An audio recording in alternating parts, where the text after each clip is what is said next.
Then Jesus said to the disciples, "There was a rich man who had a manager, and charges were brought to him that this man was squandering his property. So he summoned him and said to him, 'What is this that I hear about you? Give me an accounting of your management, because you cannot be my manager any longer.' Then the manager said to himself, 'What will I do? Now that my master is taking the position away from me, I am not strong enough to dig, and I am ashamed to beg. I have decided what to do so that when I am dismissed as a manager, people may welcome me into their homes.' So, summoning his master's debtors one by one, he asked the first, 'How much do you owe my master?' He answered, 100 jugs of olive oil.' He said to him, 'Take your bill, sit down quickly, and make it 50. Then he asked another, 'How much do you owe?' He replied, 100 containers of wheat. He said to him, 'Take your bill and make it 80. And his master commended the dishonest manager because he had acted shrewdly. For the children of this age are more shrewd in dealing with their own generation than are the children of light.'" Jesus' parable of the shrewd manager is one that has troubled many readers down through the centuries. How many people have read this parable, put it down, and said, "Why on earth is Jesus praising the manager in this story, who starts out being merely incompetent at his job, and then, as you continue reading, he goes on to apparently swindle his master on behalf of his master's clients by forgiving their debts to him?" Not only is it strange for us to think that Jesus would have praised a man for doing such a thing, he even says that the master himself, the man who was swindled, praised him too. And his master commended the dishonest manager because he had acted shrewdly, it says. Who does that? Who praises a robber for robbing them shrewdly? And it seems as if the author of this gospel has about as much trouble with the parable as we do. He tries, as he often does, to sum up the parable with a kind of moralistic lesson. He just throws out a bunch of morals for this strange story that may sound pious, but don't really make much sense. He finally ends up by saying this: "If then you have not been faithful with the dishonest wealth, who will entrust to you the true riches?" I mean, what does that even mean? So, what I think has happened is this. The gospel writer received this parable. It was handed down to him by Christian tradition, and he felt certain that Jesus had told it. So he felt as if he had to include it in his gospel, but he didn't really get it. Possibly because he didn't adequately understand the cultural context in which Jesus had told the parable. But if that is what happened, we are even further removed from that context than the author. So what hope could we possibly have of making sense of this very disturbing parable? Well, perhaps some recent events have brought us a little bit closer to that ancient cultural context. So maybe if we just play around with Jesus' story a little bit, we might find that it makes more sense than we originally thought. Would it make more sense if Jesus told the parable with these modern characters that we can relate to? This is Retelling the Bible.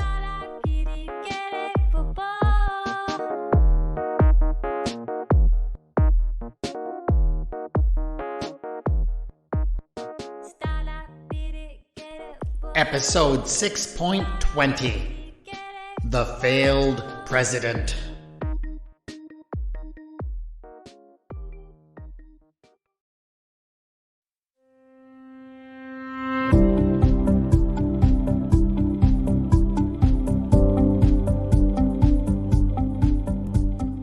Once upon a time, there was a very powerful and rich country that decided to hire someone to be the manager of all their affairs.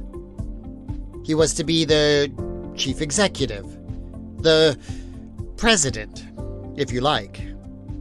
Now, they didn't choose this man because they loved absolutely everything about his policies or his past work history.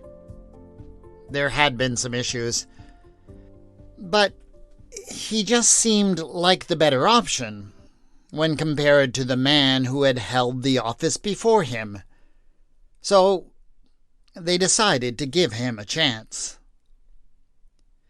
But this president's time in office was pretty rocky, almost from the start. And a year, or maybe a year and a half into his tenure, many in the country were beginning to feel as if their affairs were being mismanaged. I won't go into all of the things that were going wrong, but let's just say that inflation was out of control, businesses were unable to get workers, a terrible virus continued to cause death and sickness, forest fires raged, and hurricanes threatened, and, well, you get the idea. And so the polls put the president on notice that he was bound to lose power. The people would overwhelmingly vote for his opponents in the upcoming midterm elections, and things were definitely not looking good for his own re-election down the road.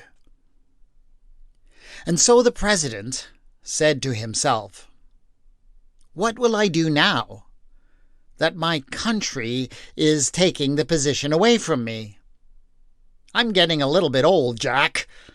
I am no longer strong enough to dig ditches, and my voice and elocution is not good enough to make money narrating documentaries on Netflix. So, I have decided to do something that will make people love me, and maybe even welcome me back into their homes and hearts again." And so this is what he began to do. He called in, one by one, the people in the country who had gone to school and who had large debts that they owed as a result.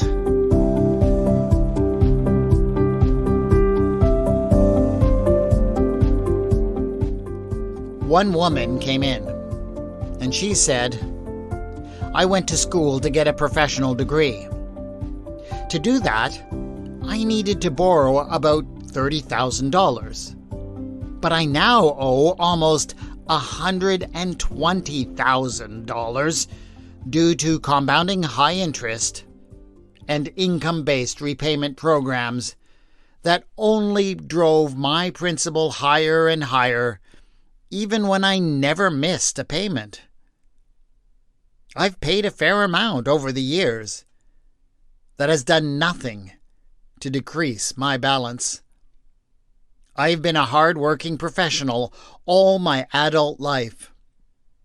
The government has collected far more in taxes, which I've paid cheerfully, than the cost of my education.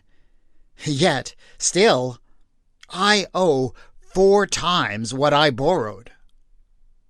I was 17 years old when I entered the student loan program as a college freshman," she continued. "I had no experience with lending. I thought I was doing the right thing by attending college and trying to lift myself out of generational poverty. Instead, I wound up further in debt, with death or permanent disability being the only way I'll ever get out of it. Another student came in and told the president a story in terms of very simple and succinct numbers. My original debt, when I first graduated, was $25,170.50. In the 21 years since I have graduated, I have repaid $45,650.19. Today, thanks to the wonders of compound interest, I still owe $34,713.11 on that same loan. The stories went on and on. The numbers varied, of course. Some were large, some were relatively small, but in so many cases, the debts that these people still carried had a huge negative impact on their lives.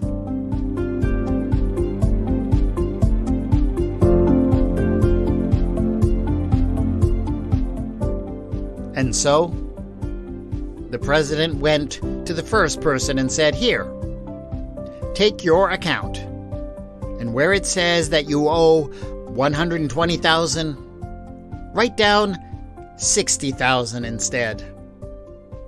And to the second he said, "Where it says that you owe $35,000, write down $25,000. And so he went from one debtor to the next, providing relief. That was maybe not huge, maybe not sufficient in every case, but at least it made some difference in each person's life. And what was the reaction when the president did these things?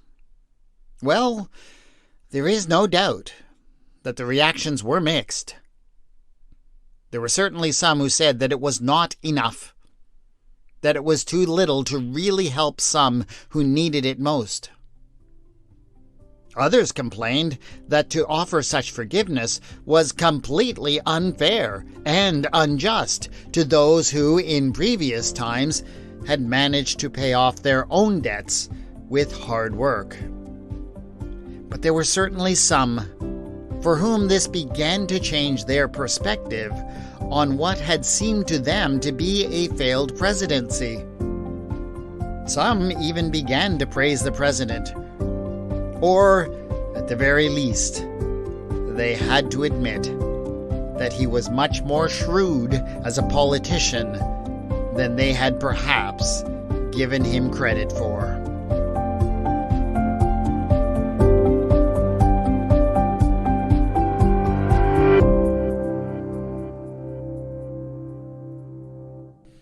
Many of you have likely followed recent discussions about the forgiveness of student debt in the United States. It has been all over the news and connects to some similar issues in many other countries. But I wanted to tell this story of recent developments around the issue in the United States for a very particular reason. It's not really because I want to make a political point or endorse a political position. I mean, I do have my own political beliefs about the forgiveness of student debt, but I'm not here to push them. I just wanted to bring it up because it seems to be an issue that everyone has opinions on. And they are wildly different opinions.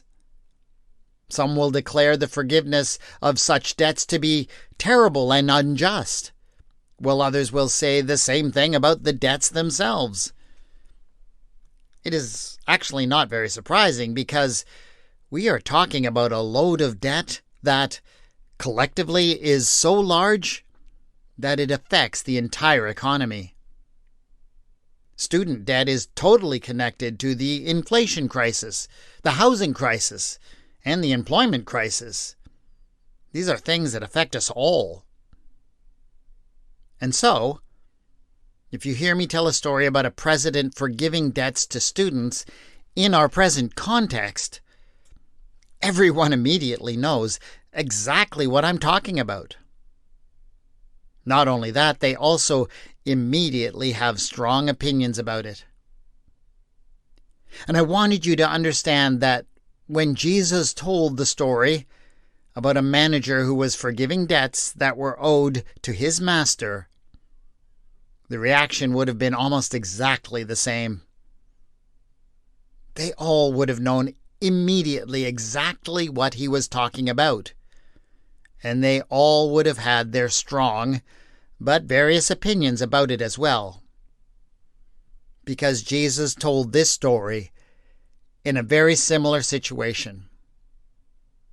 Galilee at that time had a debt crisis. It wasn't a student debt crisis. It was one that was spread throughout society. People everywhere were being crushed by their debts. They were losing their family homesteads, being pushed into homelessness, begging, marginal labor, and even slavery. People who struggled with such issues are constantly mentioned in the parables and sayings of Jesus, for the very simple reason that they were all over the place in Jesus' day.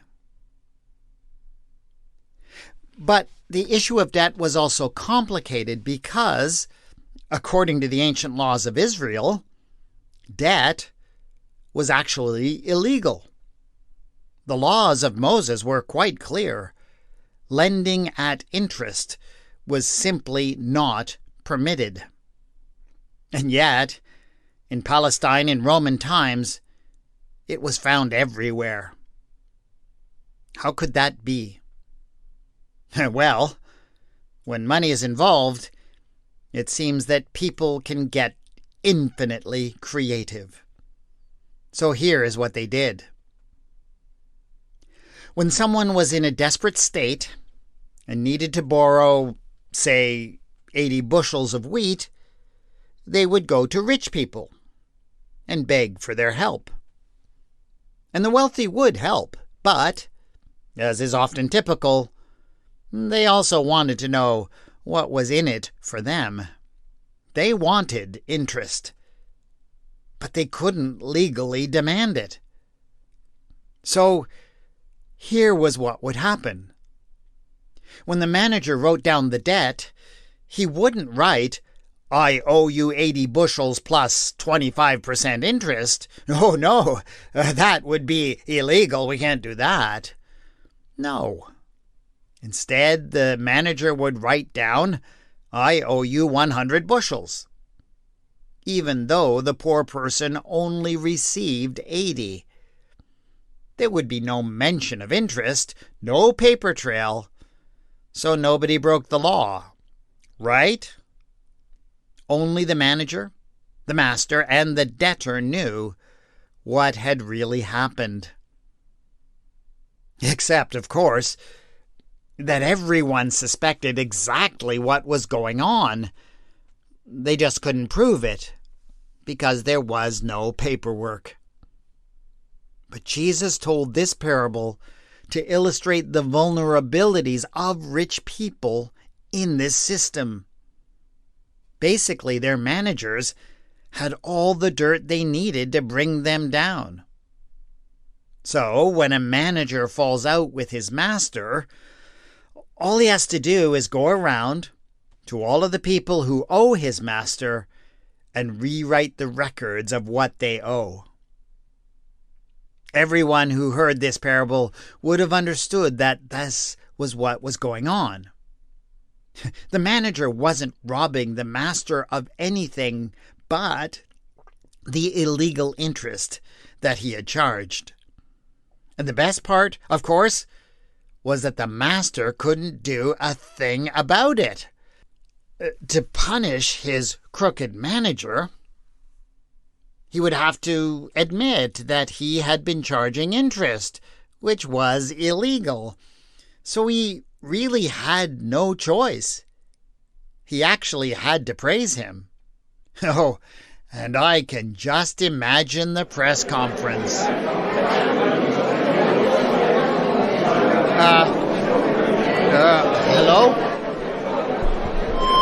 Hello? Thank you for coming today. I would just like to thank my blessed manager for uncovering the egregious and totally unintentional errors in my financial records that I knew nothing about. I appreciate that he has now restated the correct amounts that these people owe me. I will be eternally grateful to him. So, really, everyone who was listening to Jesus tell this parable would have understood exactly what it was about. They would have understood that it was about forgiving interest on debts. They would have understood exactly how the shrewd manager managed to get away with it. So, why did Jesus tell this story? Was he trying to press them to take a certain position on the forgiveness of debts and what it could do? Possibly. But he may also have just been trying to tap into all of the conflicting thoughts and ideas and opinions that were swirling around at that time. Jesus told his parables, above all, to be provocative, to make people think about the things that they'd been trying to avoid thinking about. That's why I think that maybe what Jesus is looking for us to do right now is not necessarily to embrace any particular party's policy on the issue of debt, but he is asking us to think, and think carefully, about what we do with the debts that we make people carry. He wants us to think creatively about what we can do about the burdens and the harm that they can cause. He's pushing us to at least think about what we can do to address a huge problem that affects us all. That is it for this episode of Retelling the Bible. Please subscribe so you can get the next episode in a couple of weeks. And do leave a review on your podcast provider to help other people find and appreciate this podcast. The theme music for the podcast is Ada by Kevin MacLeod.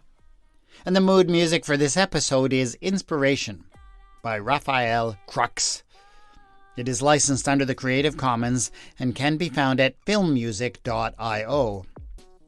Sound effects come from Zapsplat.com. You can contact me on Twitter at Retelling Bible, on the Facebook page Retelling the Bible. Show notes for this episode have been posted at retellingthebible.wordpress.com.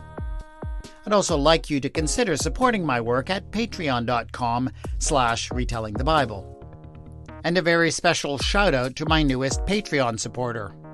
She's from the Netherlands and wanted to let me know that people are listening to me there. So, hi to my awesome Dutch listeners. She very graciously said that as a friend, I could call her Tina. So, thanks, Tina Dykstra. This is Retelling the Bible, and I have been your storyteller, W. Scott McCandless.